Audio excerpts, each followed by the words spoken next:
Delmarva Today with Don Rush. Communities across the nation are struggling with the ideals and contradictions of society in a modern age. Welcome to Delmarva Today. This is Don Rush. So it is for 8-year-old Charles Thomas, who searches for Jesus in a small town on Tangier Island. A new novella entitled The Monday After Father's Day, or Revelations, a Parable. It explores the intimate culture on an island that is fast disappearing.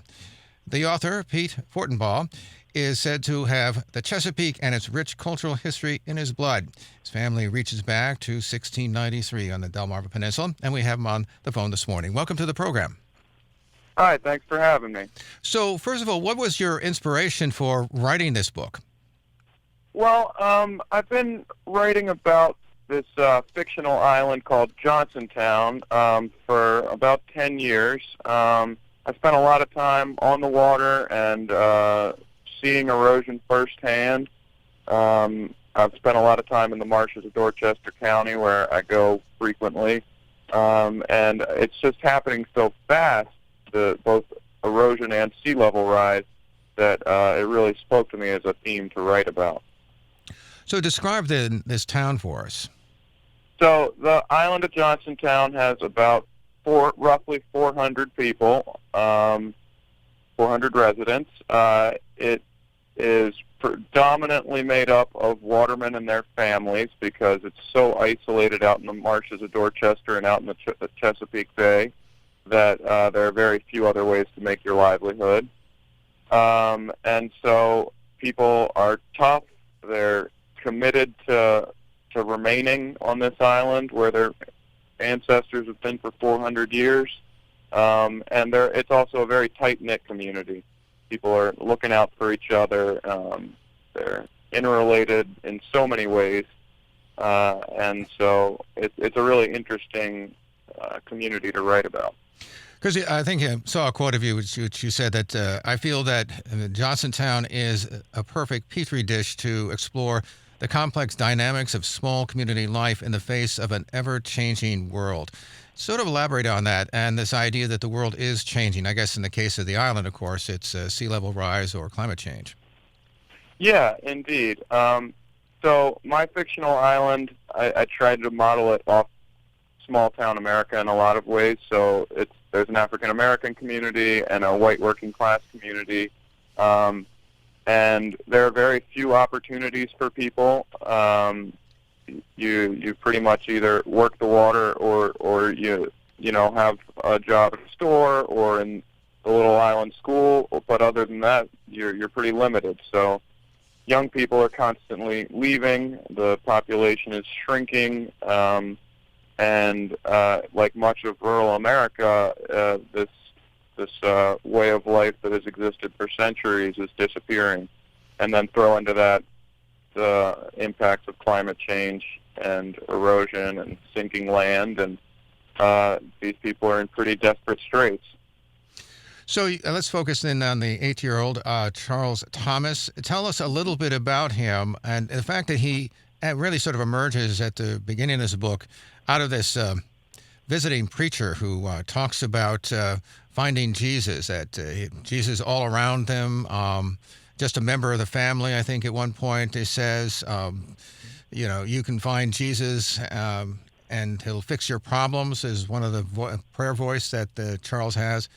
Tell us a little bit about that particular moment. Yeah, so Charles Thomas is, as you said, an 8-year-old who was born and raised on the island. His family goes back for generations, and his father has left the island and left Charles Thomas, and so there's a vacuum in Charles Thomas's life for, having that sort of paternal influence.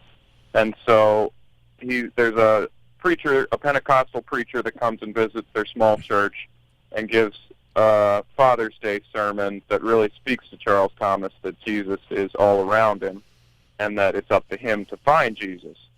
And so Charles Thomas decides, Charles Thomas also has recently broken his arm, I should add, testing a parachute for some of the boys.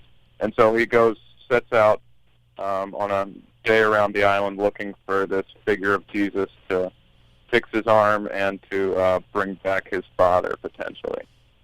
And he doesn't seem to be able to make that distinction between this idea that of Jesus as sort of this ethereal force as opposed to a real individual force. Is that just simply because of his age, do you think, or is it something more than that?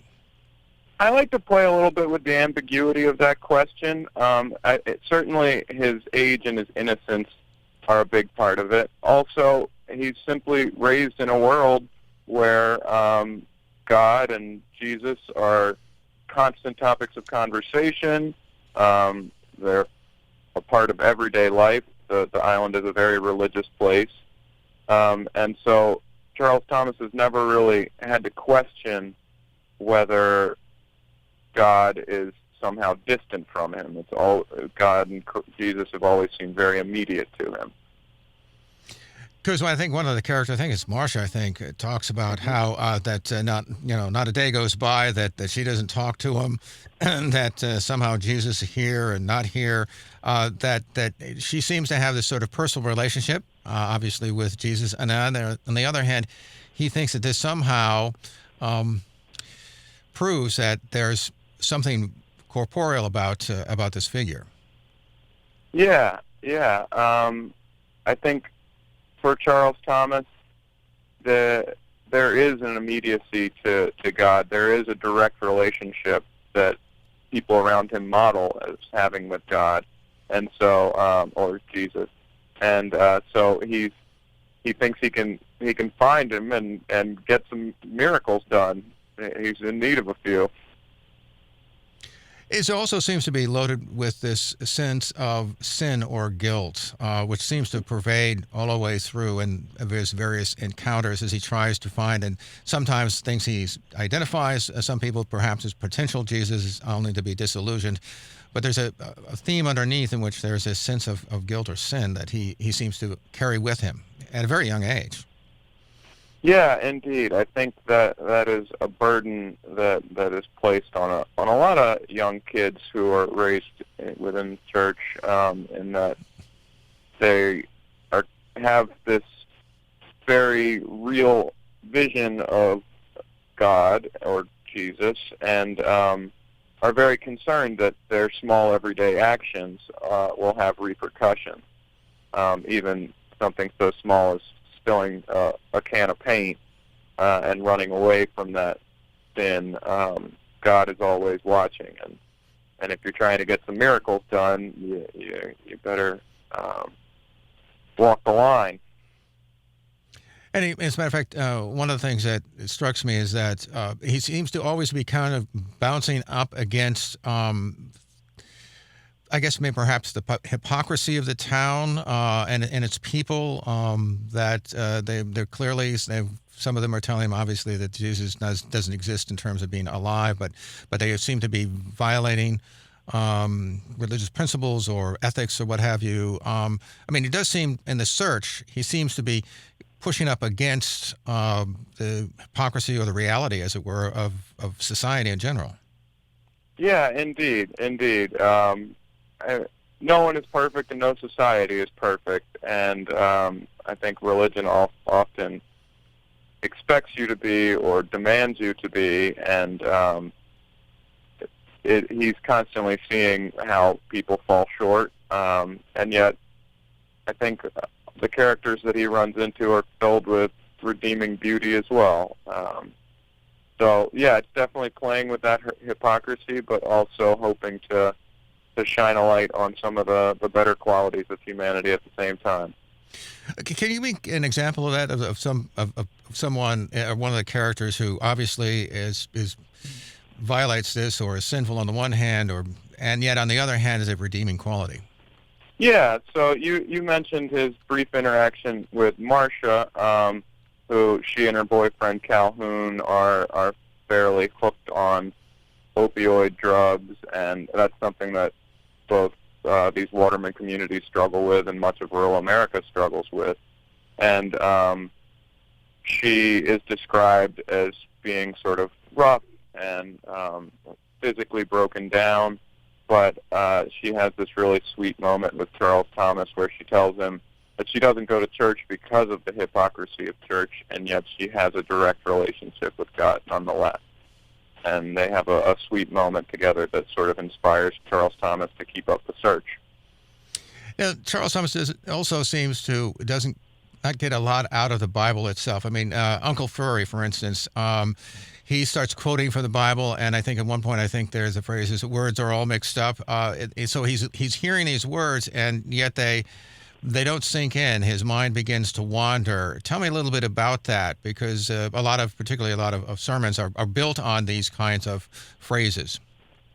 Yeah. I kind of wanted to juxtapose the Pentecostal preacher, the visiting preacher's sermon with rock and roll and painting God as a superhero or Jesus as a superhero, and talking about the end of the world coming like it's a Marvel movie or something, whereas Uncle Furry reads the old King James Bible, and it's dense. There's a lot to unpack. There's a lot that an 8-year-old can't really understand or decipher. The language is outdated.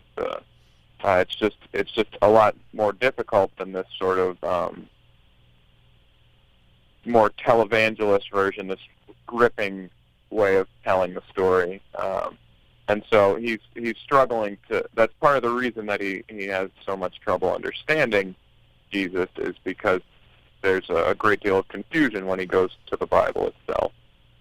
And as a matter of fact, we mentioned earlier that your family's been around for a long time. You have certainly a deep history with and knowledge about the region. Do you think that form of Christianity is that really sort of the fundamental structure for religion? This idea of this biblical approach, as opposed to this sort of bombastic visiting preacher. I mean, do you think that's part of it? And also, I think you hinted the idea that there are also the divisions, right? The new church, the new Bible, and so on. Exactly. So on the island, there's a schism between the new believers, who are a more Pentecostal brand, and the old school Methodists.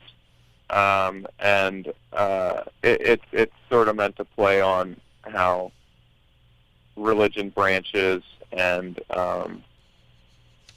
some of the more bombastic, eye-catching sermons can be more attractive, whereas some people are more tied to tradition and religion and reading the old King James Bible like their grandparents. And so it's fun to play with sort of the tribalism of how the community chooses sides and finds themselves more comfortable in one group or another.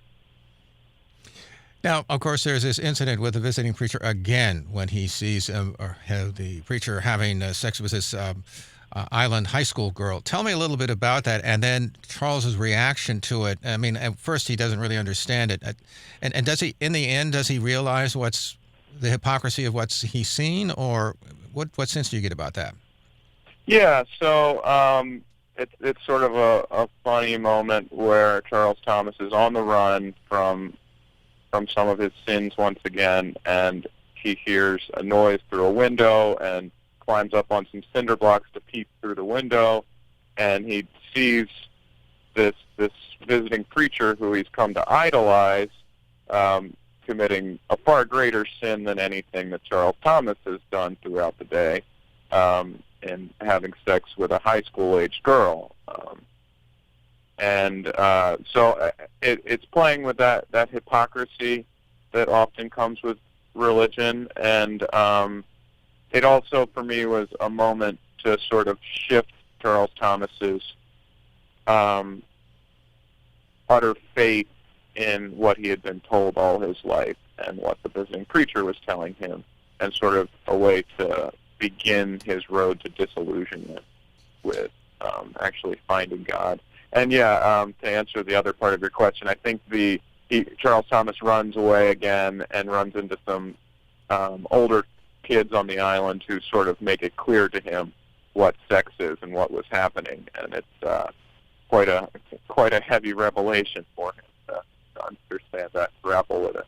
I mean, I think you have some line in there about the visiting preacher was a fake, and they talk like there was no more Jesus Christ than, say, Santa Claus, I think was the phrase that was used. I Yeah, mean, is yeah. it? I mean, is there a disillusionment then is setting in at that point in the novel for him?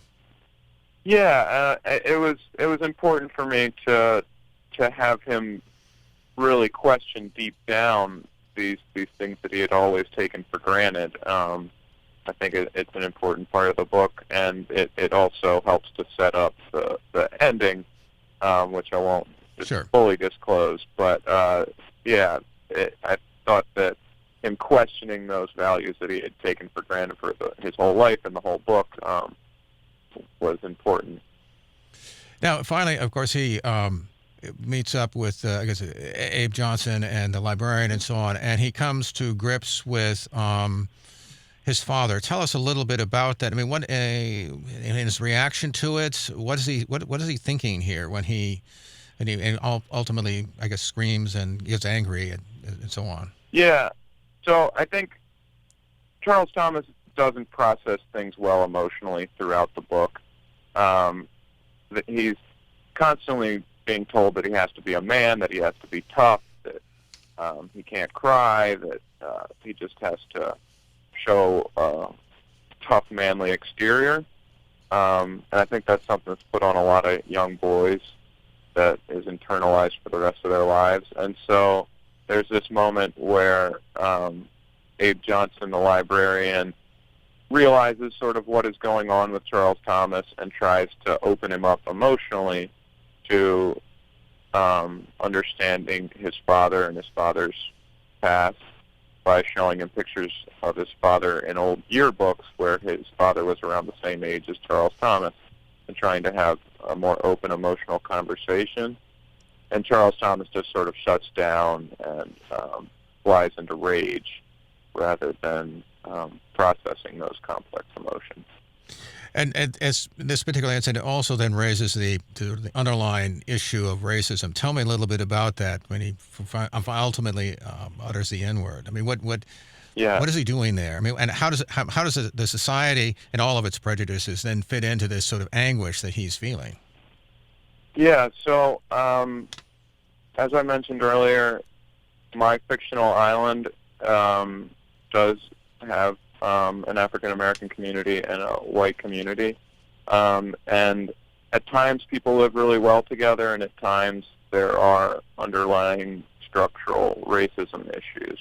And it's just important to me in the country that we're living in and the time that we're living in to try and explore how these rural African American and white communities get along and don't get along.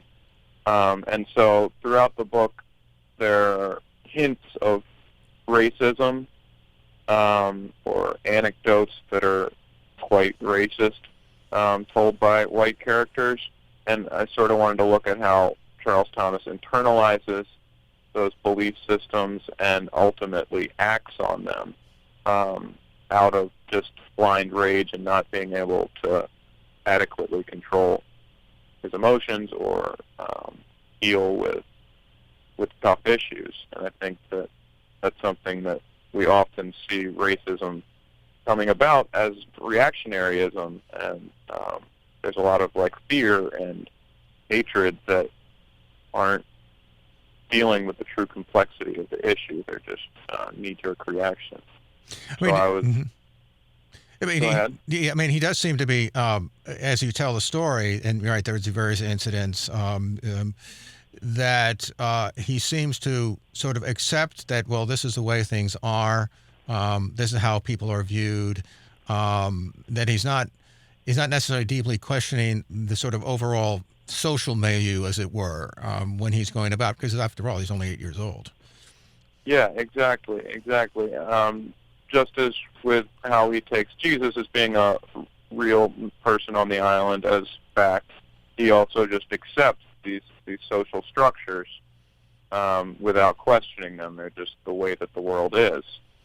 And so he has internalized these beliefs about race and gender and manhood that are ultimately quite toxic to him.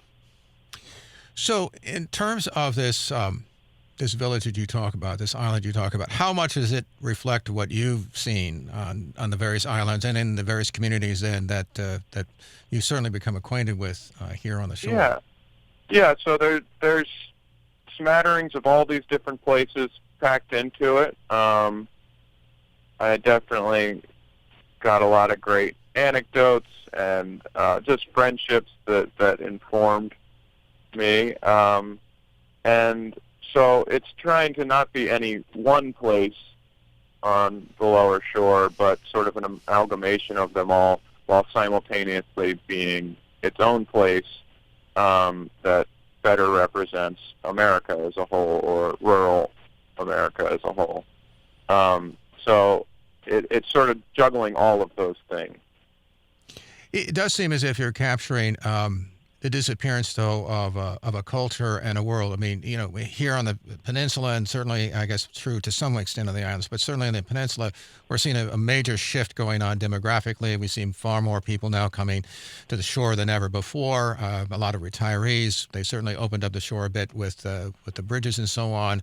So it does seem as if people are having some difficulty, I guess it is, trying to sort of deal with these changes. How do you see your novel, but in general, as you've lived here for a long time, seeing this area trying to adjust to these major changes that are taking place, not only obviously in terms of technology and so on, but also just demographically?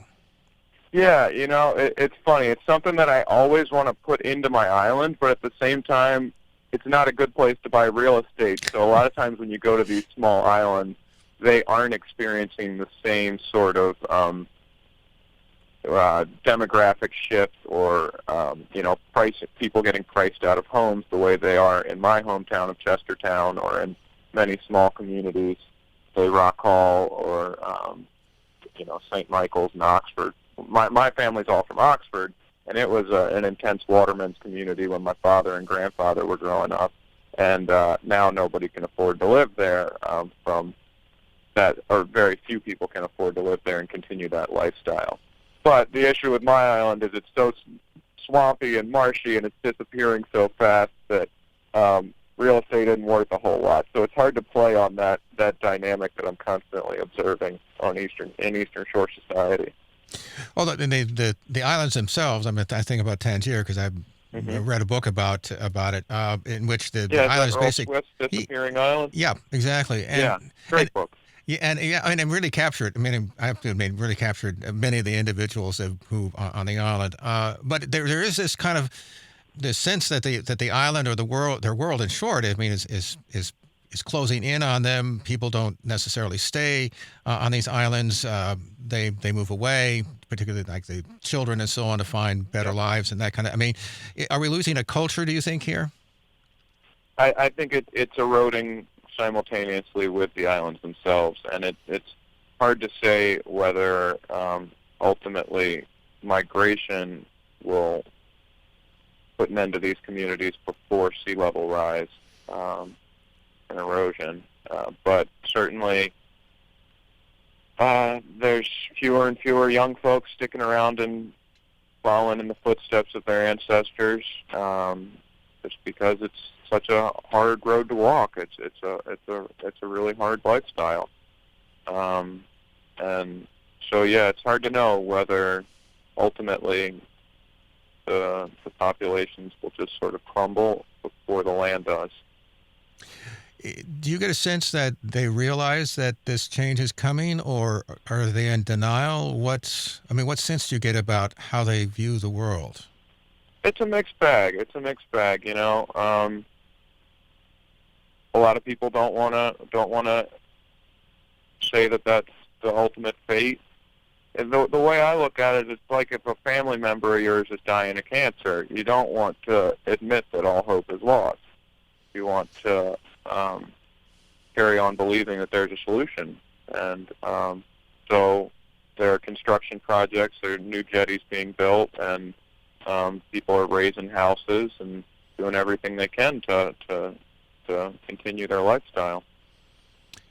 And yet there's climate change that seems to be coming at them fairly fast. I think one of the characters thinks that climate change is bunk. I think it was a word I think I saw used. Is there that sense of denial, do you think, about the world? Absolutely. Mm-hmm. Absolutely. Because it's a problem without a clear solution. It's a hard thing to answer to. Right. And so that's part of what Charles Thomas is running from, too.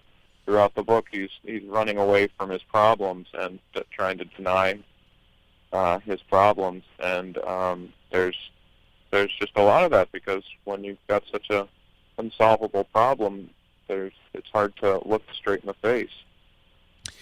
If these islands disappear, and ultimately the culture will too, and the people, whoever is left, will come to, the shore or some other place, and their individual culture certainly is going to be diffused, particularly as generations pass. What do you think we're losing? Do you think in the fact that we are losing, ultimately we'll lose these islands and perhaps the cultures themselves? Yeah, we're losing so much. We're losing unique dialect. We're losing generations of knowledge on fish and crab migrations and techniques on harvesting and taking care of the bay. We're losing just oral tradition, storytelling. The list goes on, and there are things that are really hard to preserve with a shrinking population.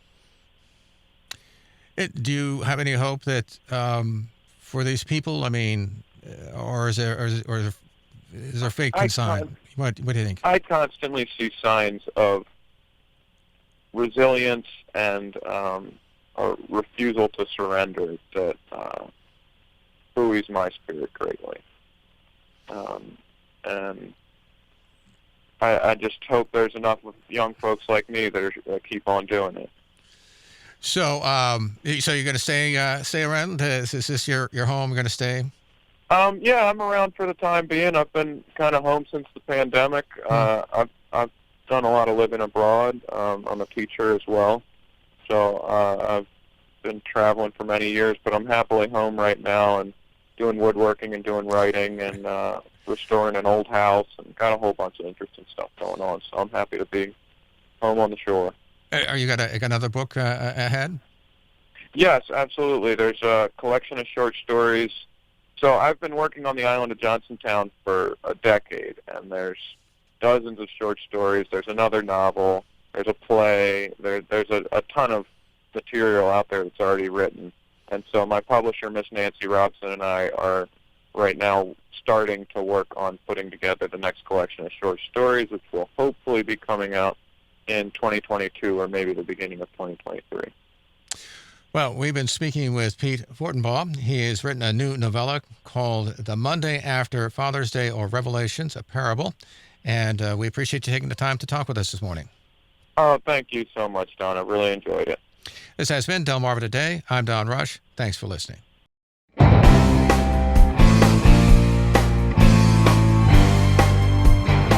Delmarva Today with Don Rush.